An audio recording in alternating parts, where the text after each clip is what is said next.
Continuing with section 1.1, linear equations, let's look at some applications of linear equations. In example 2, we're told that the perimeter of a rectangular garden is 88 meters. When a picture is possible, I like to sketch one. So we have a rectangular garden, and we know dimensions of the garden would be length and width. The length of the garden, well, let's get the first sentence. The perimeter is 88 meters. So perimeter is 88. But what's the formula for perimeter? What is perimeter? Right, it's the distance around, isn't it? So the formula would be, well, that's a width and that's a length also. So it'd be a width plus a length plus a width plus a length, or the short way to write that is you've got 2 lengths plus 2 widths.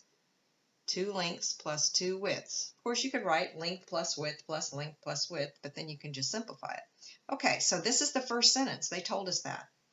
The length of the garden is 14 meters longer than the width. So length is equal to the width plus 14. Okay, so we have a relationship between length and width.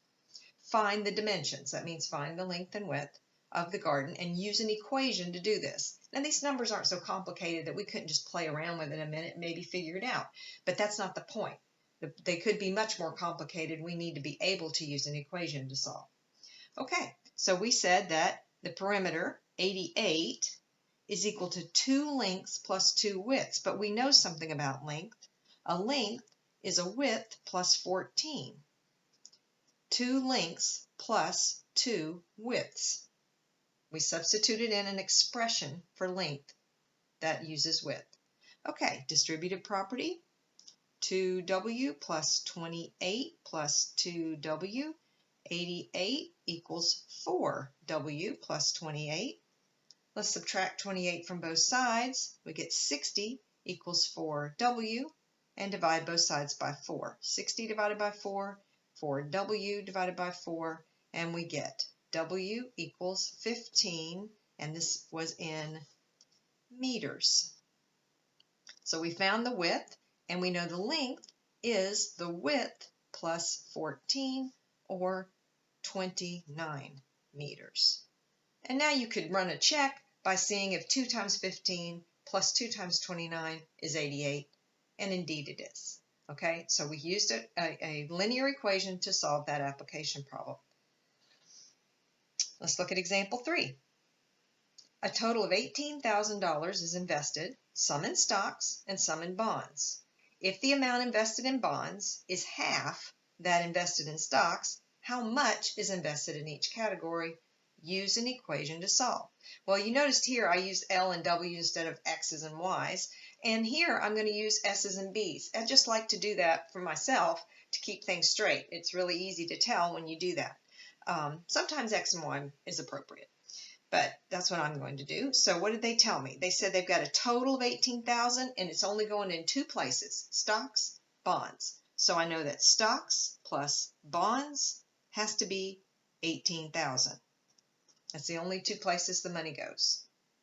They also told me if the amount invested in bonds is 1/2 the amount invested in stocks, I now have an expression for bonds in terms of stocks. So I can go and substitute that in just like we did before. So I'm going to put stocks plus, and instead of putting B, I'm going to put 1/2 S equals 18,000. Combine like terms, so I've got 1 S plus a 1/2 S, that's 3/2 S. I don't like mixed numbers, I'm not going to write 1 1/2. 18,000.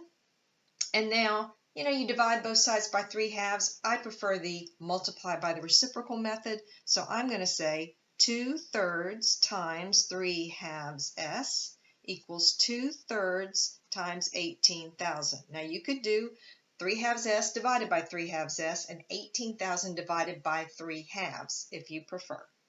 I like this. Okay, so on the left side, 2/3 times 3/2 is 1, so I leave 1 S. On the right side, I've got 2 times 18,000, that's 36,000, divided by 3 is 12,000. So we're going to put $12,000 in stocks. How much in bonds? Well, bonds gets 1/2.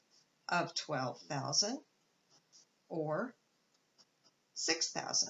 And notice when you add them together, you get the total. We'll continue this section in the next video.